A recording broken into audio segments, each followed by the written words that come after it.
고흥 외나로도 나로 우주센터. 우리나라 최초의 우주 발사장이자 세계 13번째 우주센터다.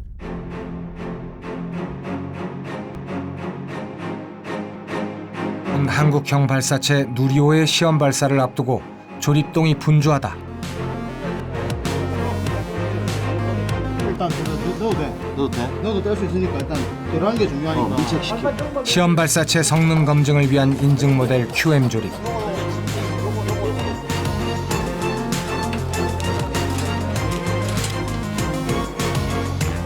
인증 모델은 실제 비행에 사용되는 발사체와 똑같은 쌍둥이 로켓이다.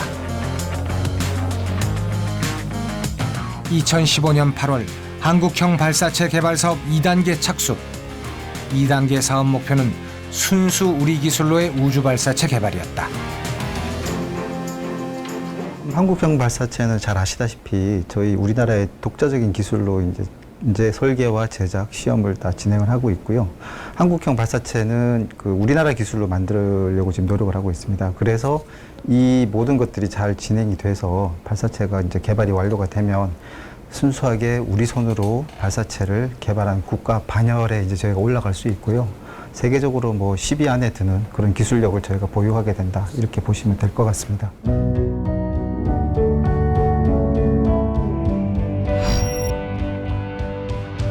누리호 개발 사업에 참여한 인원만 1000여 명. 한국항공우주연구원을 주축으로 80여 개의 기업체와 대학, 연구기관이 3년을 매달렸다. 그 노력의 결과를 확인하는 날이다. 일단 그거 긴장 반, 설렘 반, 모든 게 조심스러울 수밖에 없다. 파트를 돌려. 우주 개발의 가장 큰 어려움은 지상에서 모든 점검을 마친 후 발사해야 한다는 것이다. 발사를 하고 나면 돌이킬 방법이 없기 때문이다. 발사체라는 것을 조립하는 과정이 굉장히 복잡합니다. 지켜야 되는 여러 가지 원칙들이 많은데요. 가장 첫 번째 정확도를 유지해야 되는 부분이 제일 중요하고요. 어디 추진 공급계나 이런 부분에서 누설이나 이런 게 생기면은 바로 이 폭발로 연결이 되기 때문에 굉장히 위험한 작업입니다. 누리호는 2021년 발사 예정인 대한민국 최초의 저궤도 실용위성 발사용 로켓이다.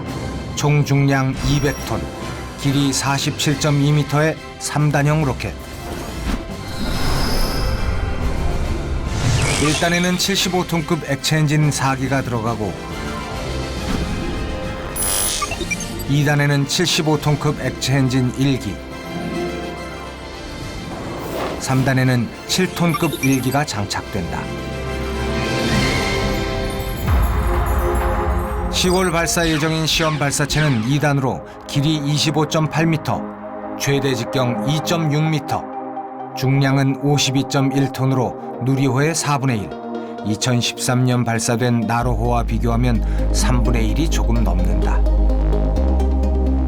이 시험 발사체는 한국형 발사체에 사용될 75톤 추진력을 가진 액체 추진 엔진을 한 기를 채용한 시험 발사체 로켓을 발사하는 것입니다. 그러니까 액체 로켓 엔진을 갖다가 최종적으로 우리가 성능 확인을 하는 그런 시험이라고 할 수 있습니다. 이것이 성공되면은 이제 우리가 75톤급 액체 로켓 엔진을 개발이 완성된 거라고 볼 수 있으니까 이제 그거를 4개를 묶어서 1단으로 사용하는 한국형 발사체를 개발을 해서 한국형 발사체는 2021년에 발사 예정으로 있습니다. 이번 사업에는 민간 기업도 참여했다.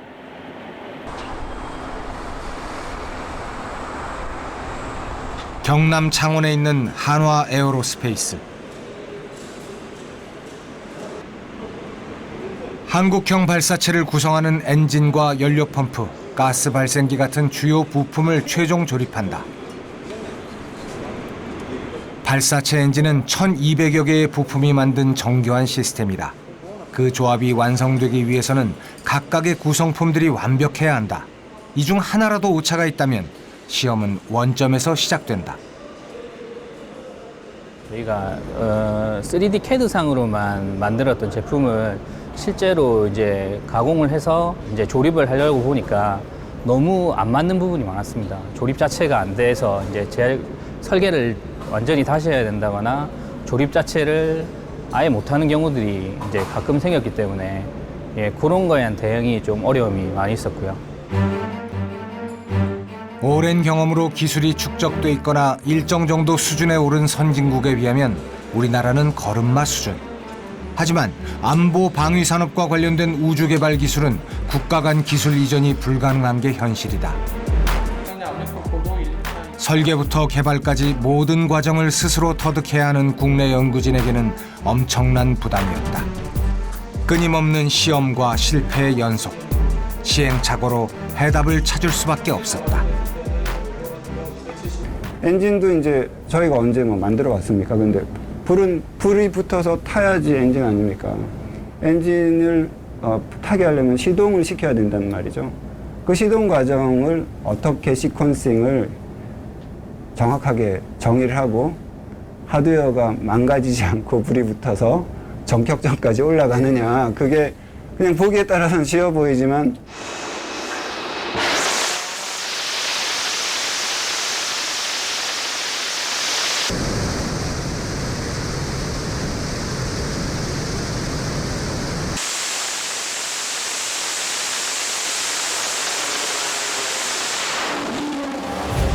기술적 난제가 계속됐다. 액체 엔진 개발 과정에서 폭발 가능성이 있는 연소 불안정 현상이 나타난 것이다. 막대한 양의 추진제가 급속하게 연소되는 과정에서 발생하는 주파수 등이 공진 현상을 일으켰다. 엔진 덩치 중에 연소기가 제일 크니까 얘가 안 들어오면 연소기의 나머지 부품들이 다 붙거든요. 얘가 안 들어오면 이제 나머지 일들이 시작이 될 수가 없어요. 그 제일 전체가 다 그거겠네. 예. 그렇다 보니까 이제 얘가 연소 불안정이 발생하니까 이제 우리 계획에 따르면 언제까지 요거를 만들어서 엔진에 줘야지 엔진에서 나머지 부품들을 다 모아가지고 이제 조립을 해서 이제 또 엔진도 따로 시험을 하거든요. 하는데 우리가 연소 불안정이 일어나면 이 연소 불안정이라는 게 그 굉장히 짧은 시간 동안에 엔진 자체를 파괴할 수 있는 만큼 굉장히 큰 에너지를 가진 그 현상이라서 뭐 그런 현상이 있는 상태로는 엔진 시험을 할 수가 없어요. 자칫 사업이 수포로 돌아갈 위급한 상황. 1년이 넘는 기간 동안 20여 차례의 설계 변경, 재제작, 반복 시험을 거쳤다. 그리고 2016년 2월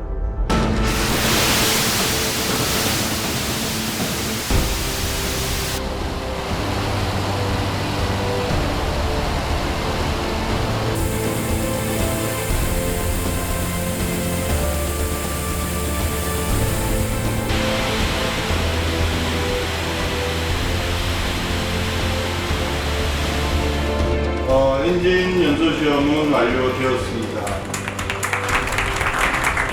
안정적인 연소 시험 결과를 확인할 수 있었다.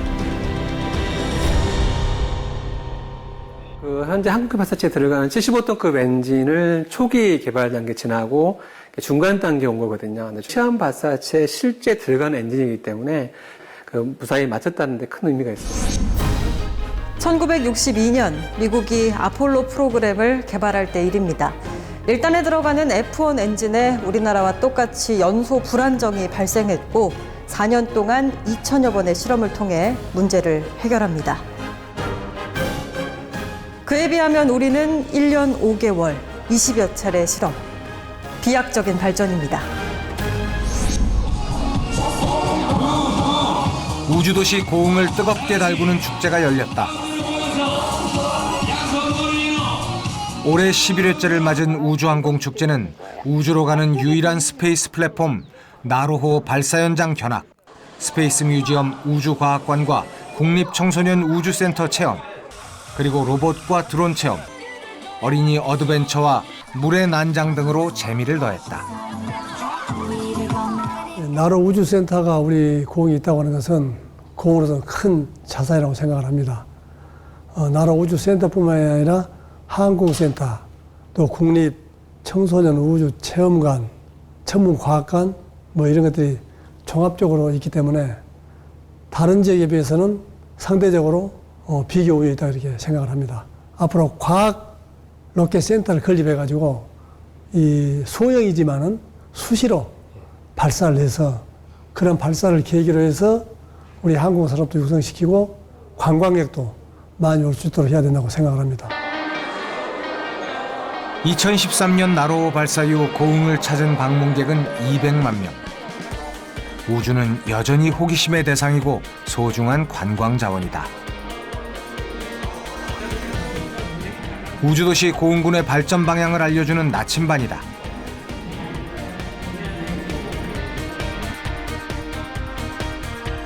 나로 우주센터에는 반가운 손님이 찾아왔다.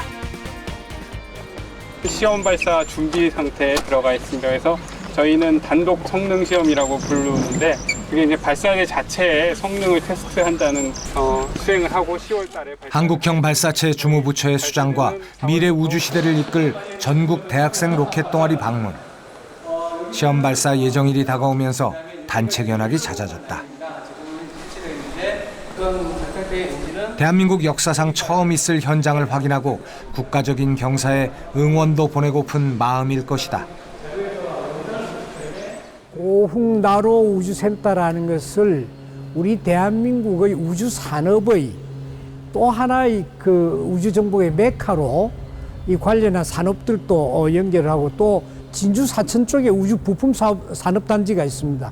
그런 것들이 같이 다 연결해서 대한민국의 우주 산업에 있어서 굉장히 중요한 역할을 해야 되기 때문에 그 측면에 굉장히 집중적으로 좀 육성을 해야 되지 않을까 그렇게 생각을 합니다.